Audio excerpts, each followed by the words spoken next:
यशायाह 40 उसका 8 में, घास तो सूख जाती और फूल मुरझा जाता है, परंतु हमारे परमेश्वर का वचन सदैव अटल रहेगा।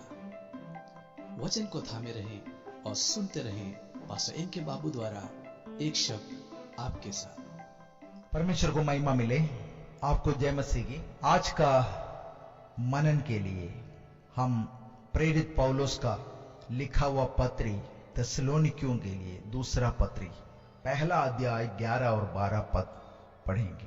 2 Thessalonians chapter 1 verse 11 and 12। इसलिए हम सदा तुम्हारे लिए प्रार्थना भी करते हैं कि हमारा परमेश्वर तुम्हें इस बुलाहट के योग्य समझे और भलाई की हर एक इच्छा और विश्वास के हर काम को सामर्थ्य सहित पूरा करें, ताकि हमारे परमेश्वर और प्रभु यीशु मसीह के अनुग्रह के अनुसार हमारे प्रभु यीशु का नाम तुम्हें महिमा पाए और तुम उसमें।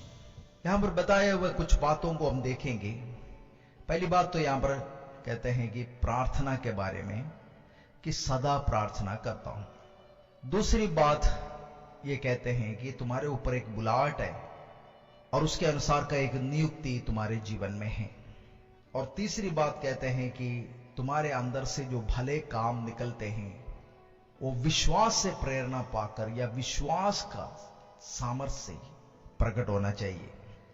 और आखिरी में चौथी बात ये कहते हैं कि इसके द्वारा परमेश्वर को महिमा मिलेगी और तुम्हारा आदर भी होगा। और ये सब बातें इसलिए संभव होगा क्योंकि परमेश्वर का अनुग्रह बहुत आय से तुम्हारे ऊपर है। प्रभु यीशु मसीह का अनुग्रह तुम्हारे ऊपर प्रबल है।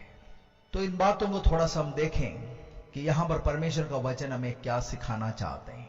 मसीह जीवन एक आसान जीवन है, लेकिन इसको तरीके से बिताने का एक जीवन है। आज प्रचार की कोई कमी नहीं है। मेरे ख्याल से हम लोग इस समय लॉकडाउन में हैं, इस समय में है सबसे ज्यादा प्रचार हो रहा है। हर एक माध्यम यूज किया जा रहा है।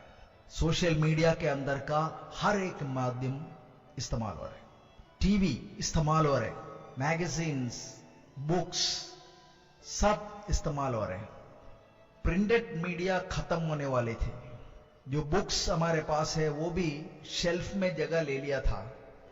हर एक चीज हमें इंटरनेट पे मिल रहा था, तो उसके कारण लोग किताबों को पढ़ना भी छोड़ दिया। लेकिन वहां पर भी एक वापसी हो रहा है। अभी किसी मेरे मित्र ने कहा कि उन्होंने 21 दिन के अंदर 3 बड़े बड़े किताबें पढ़कर खत्म कर दिया है। और वही आदमी कह रहे थे कि 1 साल में 3 किताबें पढ़ना मेरे लिए मुश्किल हो रहा था, इतना व्यस्त हो रहा था, क्योंकि जो इंफॉर्मेशन चाहिए वो फटाफट गूगल में डालने से मिल जाता है। तो ऐसे एक जमाने में हम हो गया था, लेकिन कुछ भलाई तो इससे प्रकट हो गया कि ये सब चीजें वापस आने लगे। तो कमी फिर कहां पर है? अगर प्रचार की कमी नहीं है, किताबों की कमी नहीं है, तो फिर कमी जो उस पर लिखा हुआ है उसका पालन करने में है।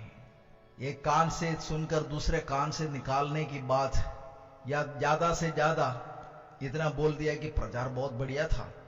और जैसे हम किसी शादी पे या कोई दावत पे जाके खाना खाने के बाद, हाँ उसमें अगर ये भी होता तो अच्छा रहता, या उसमें थोड़ा उसका मसाला ठीक नहीं था, ऐसे बोल के आते हैं। इसी तरह प्रचार के बारे में भी ये कहते हैं कि इसमें अगर ये भी होता तो अच्छा होता। लेकिन प्रचार अगर 10 मिनट का क्यों ना हो, वो सारी बातें आपका दिल पे नहीं जाएंगी, कम से कम एक बात तो जाएगी। और उसको पकड़ने में, अगर उसको अपने जीवन में लागू करने में परमेश्वर का आत्मा आपको मदद करे।